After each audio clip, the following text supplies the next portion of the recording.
துறையில ஒரு அதிகாரியை மாற்றும்போது, புதிதாக போடக்கூடிய அதிகாரி பொறுப்பேற்கும் போது எல்லாத்தையும் செக் பண்ணி வெரிஃபை பண்ண தான் பொறுப்பெடுப்பாங்க. அப்ப அவங்க அந்த நேரத்துல கவனக்குறைவாக இருந்தாங்களா? அப்படின்னு கேள்வி வருது. ம். பொதுவாக ஒரு புதிய அரசு ஆட்சிக்கு வரும்போது, அவங்க என்ன அடிப்படையில அதிகாரிகளை தேர்ந்தெடுப்பாங்கன்னு சொன்னா, ஒண்ணு அவங்களுக்கு தொடர்பு இருந்தவங்க, தெரிஞ்சவங்க, நம்பிக்கையானவங்கன்றத பார்ப்பாங்க. 2வது இதுக்கு முன்னால அவங்களுடைய செயல்பாடுகள் எப்படி இருந்தது?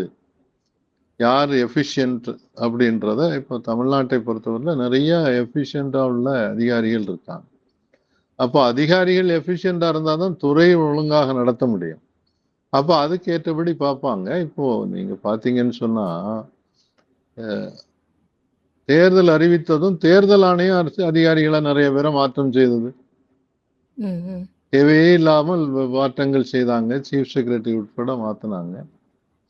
அதுக்கு பிறகு இவங்க ஆட்சிக்கு வர்றாங்க. அப்ப அவங்க பொதுவாக அவங்க கூட என்ன செய்வாங்கன்னு சொன்னா, யாருக்கு புதுசா ஆட்சிக்கு வர்றவங்களுக்கு எல்லா அதிகாரிகளை பற்றி என்ன தெரியும்? எல்லா மாவட்ட ஆட்சித் தலைவர்களை பற்றி என்ன தெரியும்? மற்ற துறை வாரியாக இருக்கக்கூடிய அதிகாரிகளை பற்றி என்ன தெரியும்? ஒண்ணும் தெரியாது. ஒரு சிலரோட பெர்சனல் கான்டாக்ட் இருக்கலாம், அது வேற. இதுல எல்லாருமே புதுசா வந்தவங்க தானே. இவங்களுக்கு செங்கோட்டையனை தவிர யாரும் பழைய அனுபவம் உள்ளவங்க கிடையாது. அப்படி இருக்கும்போது பொதுவா இவங்க நம்புறது யாருன்னாக்கி காவல்துறை.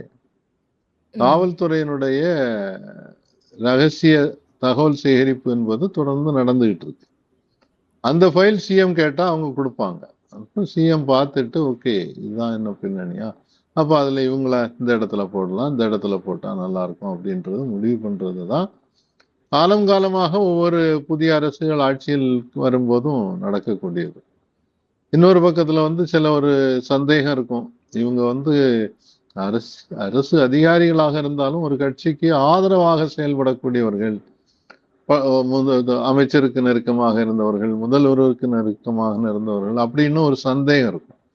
அப்ப அவங்க நமக்கு ஒழுங்கா நல்லா கைட் பண்ணுவாங்களா? இல்ல அவங்களுக்கு ஆதரவாக செயல்பட்டுருவாங்களா?